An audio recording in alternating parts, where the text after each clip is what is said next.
Ladies and gentlemen, this is a trigger warning. If you have thin skin as a person in a position of leadership and you don't like to, be called out for what you call others out on, you need to skip this video because you're not going to like it. Slider. You stink. Okay, this is a little bit different. I had a long drive and thinking of a way to process this information into possibly an article. And so I thought maybe I'd flush that out here in video format. But what I was thinking is about the statement, I guess common sense isn't so common anymore. Well, common sense just isn't that common anymore, is it? You ain't got no common sense, do ya? Hey pal, you just blowing from Stupid Town? It brought me back to a conversation I was having with Elon Posmonic on episode 8. His company's called Born to Repair. Episode 8 of the DYOJO Podcast, we talk about, he does remote repair for drying equipment. And what's your most expensive drying equipment in property restoration? It's your defuse. And so he was talking about how techs don't always strap down their defuse. And I was talking about, and kind of counterpoint how, well, there's times when people skimp on not providing the straps, or in the vans, we don't have a setup where there's a place to strap them to. So, you end up having to get creative. If you've ever been a technician and been in a van, you're trying to stuff defuse against each other so they fall into each other, and then you put the air movers around them because your boss is too cheap to buy, a $6 ratchet strap. Well, and two, on the, I think we talked about before, keeping the defuse upright. So as an owner or a manager, if you're not providing the right filters for your team, but then also, a good ratchet strap is six, you can get a pack of them for $24, right? So $6 a piece for a pack of 4. And I know, we've had battles in the past where people have rickety bungee cords that, the equipment's bobbling around in the truck and those kinds of things. And or they've got I remember I got to a big company and they had braided out bungee cords, and I was like, good grief. So, making sure your team has their right equipment to secure your defuse, and then that they're trained to secure them properly and not take shortcuts. Yes. And what I also recommend is to assign a person who is in charge of making sure that the equipment is being used correctly. And I find that usually the operation manager is a really busy man, and he doesn't really have time to deal with that. But if you have a warehouse manager or anybody who stays in the office, just give him the authority to go into the trucks before the people leave at 8:30 in the morning, before they leave to the jobs, go into the trucks, make sure that the right filters are installed, make sure that the machines are clean before they show up on a job, make sure that they are tied in correctly, that they are standing correctly. And also what really helps is to have a person that makes sure that when the machines come back from a job, that they are downloaded from the truck correctly, that people are not holding the wire of the blowers, the air movers. Yep. Some people, and then I get machines that the wire is pulled out, but from the inside, so nobody knows why it's not working. But it's just a matter of screwing back the wire together. But it's completely preventable. If you send a machine like that to the shop, they'll say, "Oh, you need a new wire." Right. And that's a shame because money is wasted. It's as managers, leaders, people in a position of leadership, we want to point the finger, you ain't got no common sense, boy. But Like, have they been trained? Have they been provided with the proper equipment? And then are we measuring that across all? Are other people getting away with it while other people are getting in trouble for it? So it's inconsistent. So that idea that common sense isn't common anymore is... I think that by having a person who is in charge of the machines, if you have somebody that is in charge of the machines and has the authority to tell people what to do, then that will prevent a lot of the damages in the future. Right. So I recommend like a warehouse manager. If you have a warehouse manager whose job is to clean and to make sure everything is in place, also give him the authority to tell people, this is not the right filter, or that, because many times there's a warehouse manager, but he doesn't feel like he has authority to tell people what to do. Sure. Or people don't care about what he says. They just, behind his back, when he's not looking, they'll just, won't care about what he said. Yeah. So, well, and that's system wide, right? That like you said, that the owner's engaged and cares about what's going on. And I know another thing, that I've always tried to pay close attention to is training, right? I mean, those simple things that you take for granted. Elon Posmonic on episode 8 of the DYOJO podcast. He does mobile repair in the San Diego area for drying equipment. He can even, if you call him, he can even do it over the phone or FaceTime. Okay, so listen, I need you, focus, right here. Look at my eyes, focus.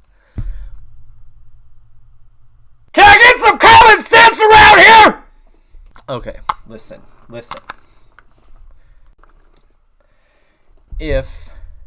If we're going to call people out for not having common sense, let's think for a minute what that phrase even friggin' means, right? Doc, been hitting awful hard, haven't you? Nonsense. I've not yet begun to defile myself. So common sense, we are expecting in the workplace that someone has the same perspectives as me, right? I'm expecting this because I've been guilty of this, right? I've been like, what the heck?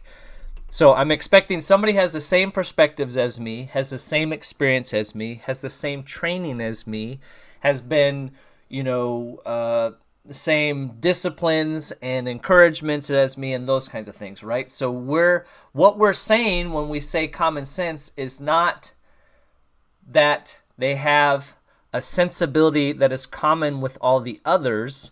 In a workplace setting, who's responsible for the common denominator, right? In math, you have common denominators, and the common denominator is, especially if you're having rotating in, a lot of companies we talk to have turnover, right? So you have new people coming in. Is each new person that comes in trained the same way, right? How do we do training? How do we do training in most companies? Well, common sense just isn't that common anymore, is it?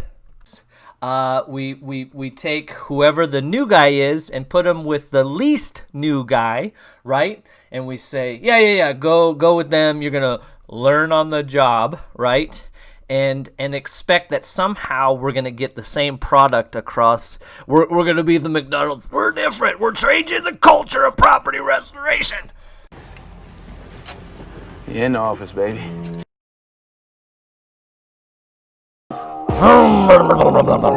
Going up.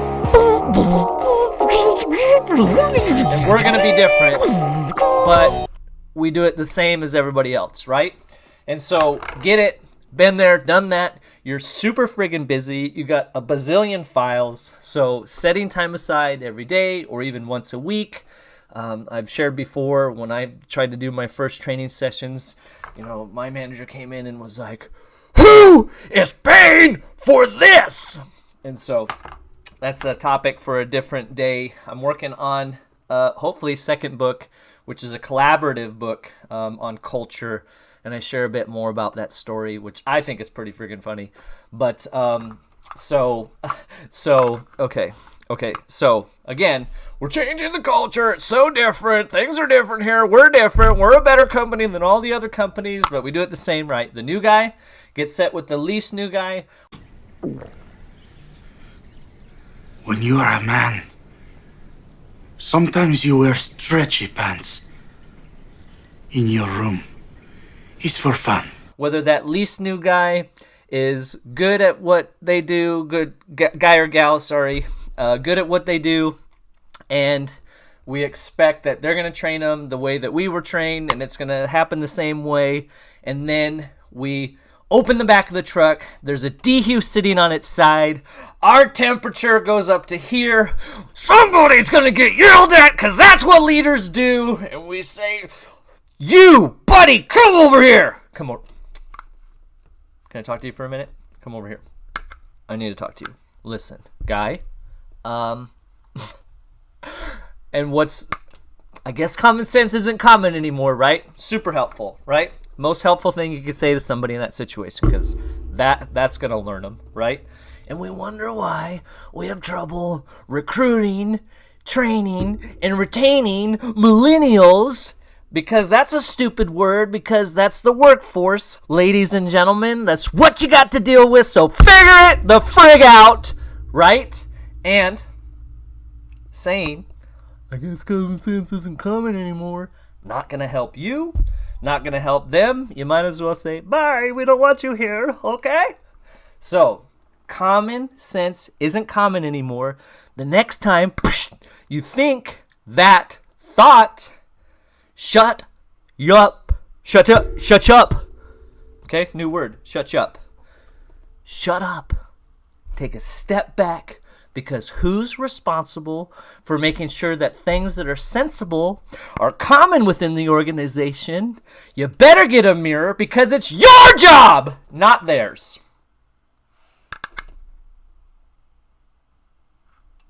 No. Oh, no. It's okay. Adam, come on. Stupid. No, we're going to get know. We'll try you off. Very dumb. Stupid. Let's go to the bathroom. Oh. Now rewind. If we have an organization, are you listening? Look at my eyes. If we have an organization where we have a consistent onboarding process, do you even know what onboarding is? I know for a long time I didn't. And then, thank God, and you better have the same perspective too, that we have some good people in our organizations that stick around and have patience with us while we figure it out. But thank God we have people. You have people in your trucks right now that are all stars, and they say, hey, stick around. It gets better. You'll figure it out. This is a good opportunity. These are good people. Maybe people are saying that about you. Maybe they're not. But when you have good techs that get it, and that's what's funny. We talk about clarity, consistency, accountability, right? Every manager wants accountability. I want to hold these people accountable, right? That's what everybody wants. But they skip clarity. So in the DHU situation, do you train people? Do you understand that this is over $1,200 for this little unit, right?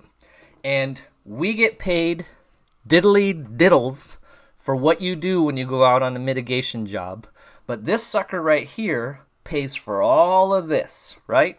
Dirty little secret, not so secret in mitigation, right? Our equipment is where we make our money. The equipment does the bulk of the work, right? Because it's working 24 hours a day.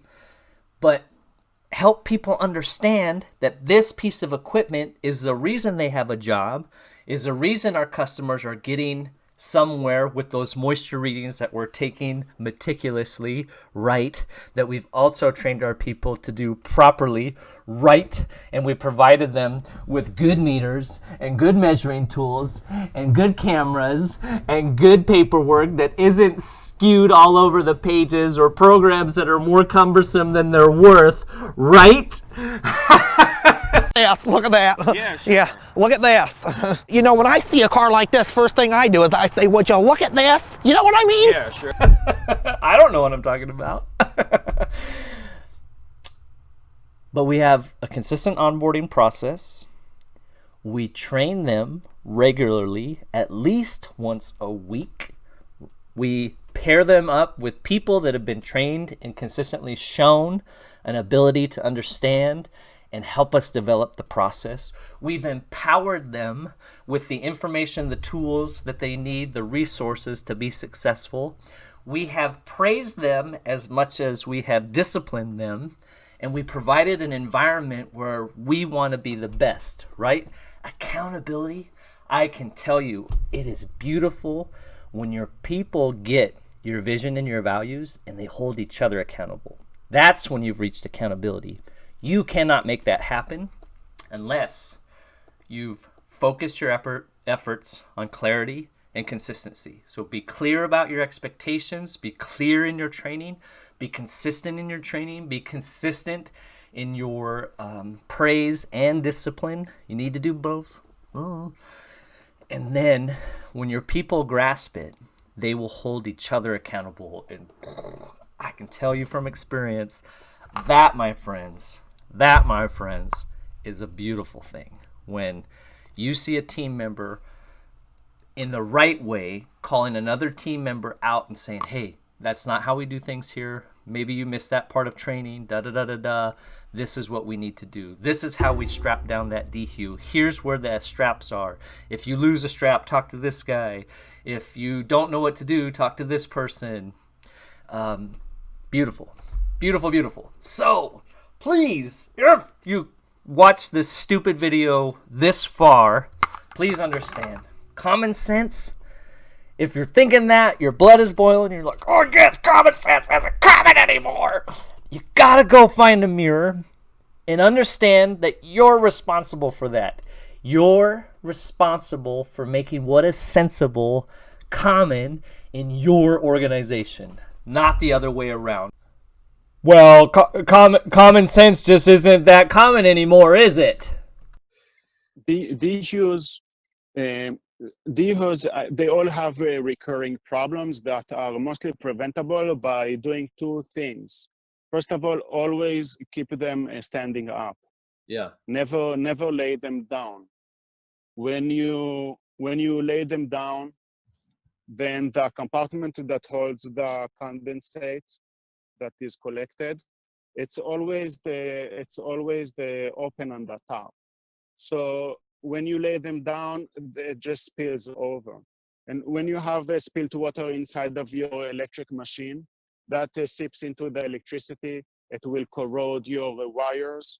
It will corrode even the screws that are holding the frame together. So sometimes I will break a screw because it's just too rusty, and then it's a headache to replace it. And in worst scenarios, it will even go into the motherboard and the control board, and will just corrode everything inside. So the second thing I would recommend is, it sounds really stupid, but always use the correct filter and always make sure that it's installed correctly. Because when you don't, then dirt will just go into the machine. Right. That will clog up the airway and eventually will destroy the pump. So is that something some pumps sorry. Is that where like people, you think companies are trying to save money by buying a cheaper filter, thinking that they're saving money? Do you think it's that, or just not ordering it correctly? What I find is that some people just don't use filters. Oh, at all? Or at all. And some people, they have a stack of different filters in their warehouse. They just take the wrong filter that doesn't sit correctly. Oh.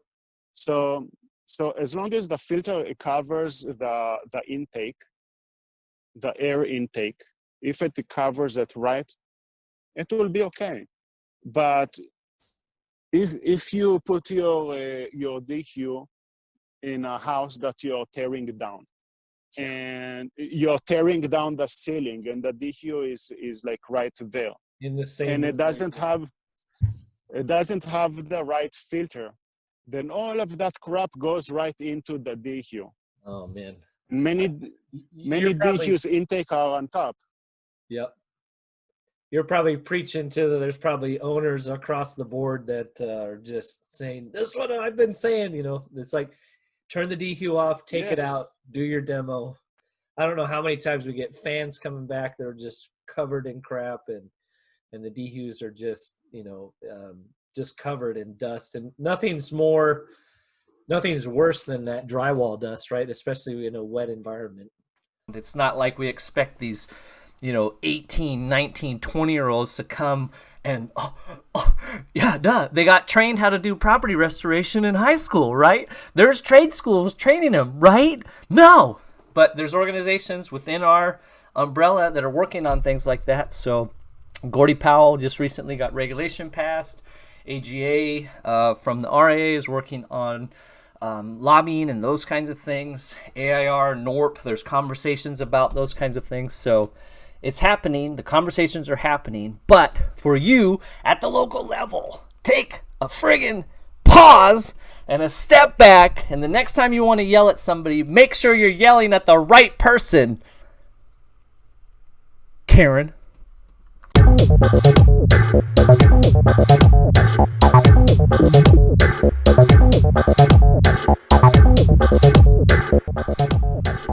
So, yeah, if common sense isn't common in your organization, it's your fault. Oh, that's it. I've had it with this dump. We got no food. We got no jobs. Our pets' heads are falling off. Oh.